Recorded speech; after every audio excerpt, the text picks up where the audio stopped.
নমস্কার, কেমন আছো সবাই?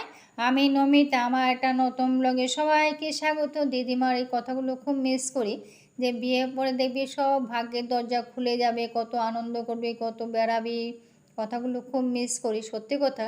ভাগ্যের দরজা কিন্তু সকাল থেকে রাত অবধি কিন্তু খোলাই থাকে, সব ভাগ্যের দরজা কিন্তু সকালবেলা খুলে যায়, সেটা কিন্তু সত্যি কথা, এখন বুঝতে পারি। যাই হোক, এখান থেকে ব্লগটা শুরু করলাম, আশা করি তোমাদের খুব ভালো লাগবে। এখানে দেখো চাদরগুলো পেতে নিচ্ছি, এগুলো প্রতিদিনই পাতি, অনেকে হয়তো জানো, অনেকে হয়তো জানো না। আসলে কি বলো তো, এই রান্নাঘর তো রান্না করার জন্য তো করা হয়নি। যেখানে রান্না করার জন্য করা হয়েছে যে রুমটা, সেই রুমটা কিন্তু রান্না এখন করি না। বিয়ের পরে দেখো এই রুমটা রান্না করার জন্য ছিল আর কি। বিয়ের পরে কিন্তু টানা অনেক বছর কিন্তু এখানেই রান্না করেছি। এখন যেহেতু বাস্তু হিসেবে এখানে রান্না করতে নেই, তারপরে কিন্তু ওই রুমটাতে রান্না শুরু করেছি। এখন ওই রুমটা ঠিকঠাকভাবে করা হয়নি। যাই হোক, আমরা কিন্তু সবাই চাই জিনিসটা ভালো থাকুক, যেমনই থাকুক, জিনিস কম থাক বেশি থাক, যেমনই থাক, জিনিসটা ভালো থাকো, সুন্দর থাকো। সবচেয়ে বড়ো কথা, সুন্দর পরিষ্কার কিন্তু আমরা সবসময় রাখার চেষ্টা করি। আর এখানে দেখো সবজি রোদে, জামা কাপড় তো মাঝে মাঝে তো পাল্টাতে হয়, সেটাই করে নিচ্ছে না। আর করতে গিয়ে দেখি একটা গাজরে গাছ উঠে গেছে, সেটাকে বরকে দেখাচ্ছিলাম যে গাছ উঠে গেছে, এটা খাওয়া যাবে নাকি। দেখলো না বেশি তেমন কোনো, একটু বেরিয়েছে আর কি। তো বলো এটা ফেলে দাও, তারপরে খাওয়া যাবে আর কি। যাই হোক, সবটা গুছিয়ে নিয়েছি, গুছিয়ে ওদের জামা কাপড়গুলো সব চেঞ্জ করে নিলাম। আর যেগুলো প্লাস্টিক ভেজা, সেগুলো আর রাখি না, প্লাস্টিক তো আসতেই থাকে, ওই জন্য ভেজাগুলো ফেলে দিই আর কি। আর কখনো কখনো শুকিয়ে দিয়ে দিই, যে মাছ আনতে যাই তো ওর থেকে, যে আমাদের বিড়ালের জন্য মাছের কানকা আনে না, ওকে দেয় আর কি। তো সেই জন্য ওগুলো শুকিয়ে অনেক সময় দিয়ে দিই আর কি। তো সেটা দেখো সবটা গুছিয়ে নিলাম, সবজি বাক্সগুলো গুছিয়ে নিলাম, প্লাস্টিকগুলো এখন এক জায়গা করে নিলাম। আজকে যেহেতু শনিবার, শনিবার তো নিরামিষ খাই, সব কিন্তু মুছে পরিষ্কার করে আবার সবটা জায়গা গুছিয়ে নিলাম। আমি স্নান করার আগে যতটা পারি সবটা কিন্তু গুছিয়ে নিই, এটা প্রতিদিনই করি।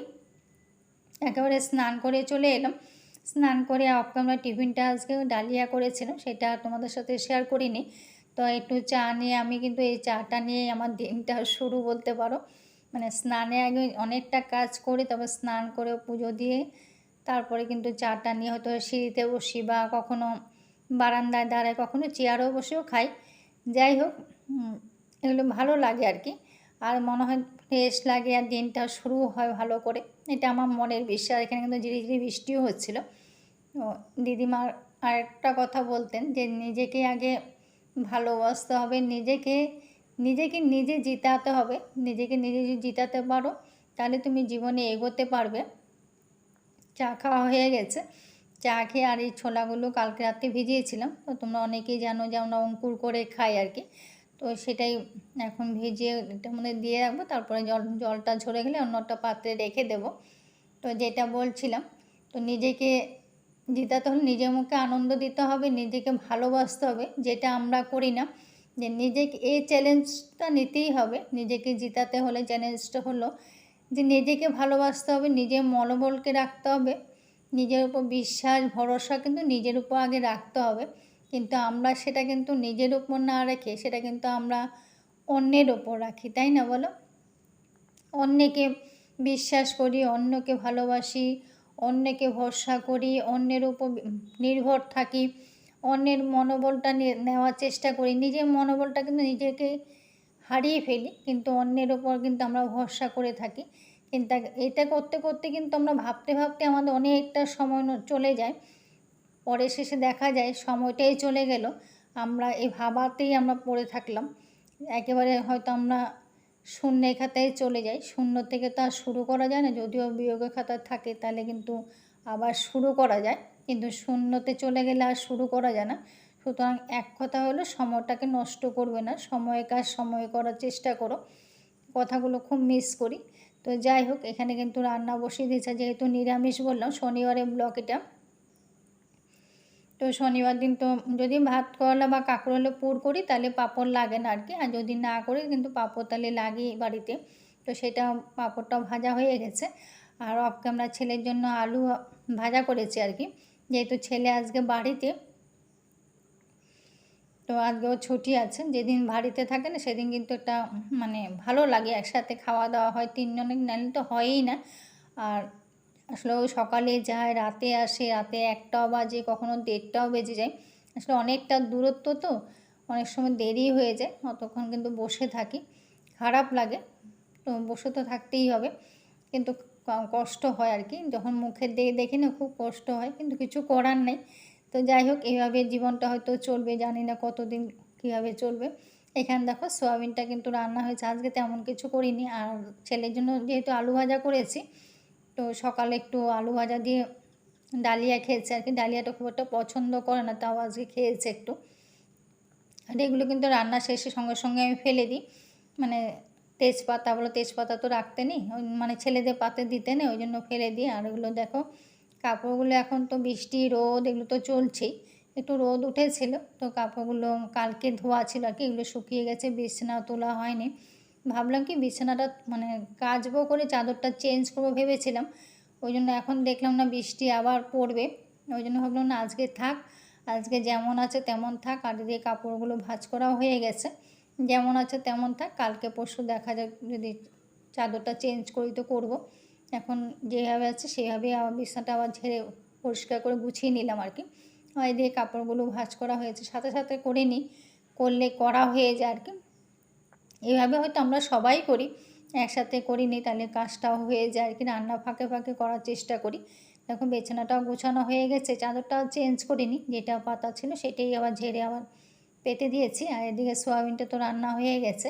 তো আজকে অনেক দিন পর, মানে এটা আমার শাশুড়ি মা খুব পছন্দের মানে রেসিপি আর কি, বটবটির সিমনিটা আগেও বলেছিলাম, বটবটির সিম দিয়ে আর নারকেল দিয়ে বটিটা, ছেলে কিন্তু খায় না, কিন্তু আজকে বর করলে, আজকে নারকেল যেহেতু আছে, সকালে নারকেল একটা ফাটানো হয়েছে আর কি, তো বললো যেটা নারকেল যখন আছে ভাজাটা করো, আজকে মানে খেতে ইচ্ছা করছে আর কি, তো সেটাই করলাম।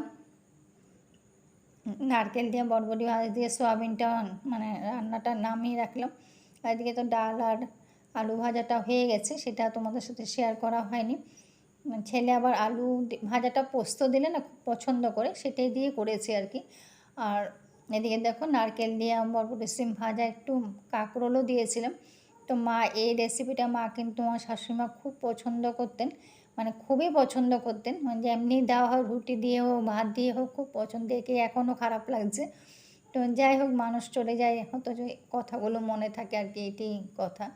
আজকে বললাম না, আজকে যেহেতু আমরা তিনজন একসাথে খেয়েছি, তো এটা কিন্তু খুব কম হয় যে তিনজন একসাথে খাওয়াটা, যেদিন ছুটি থাকে সেই দিনই হয় আর কি।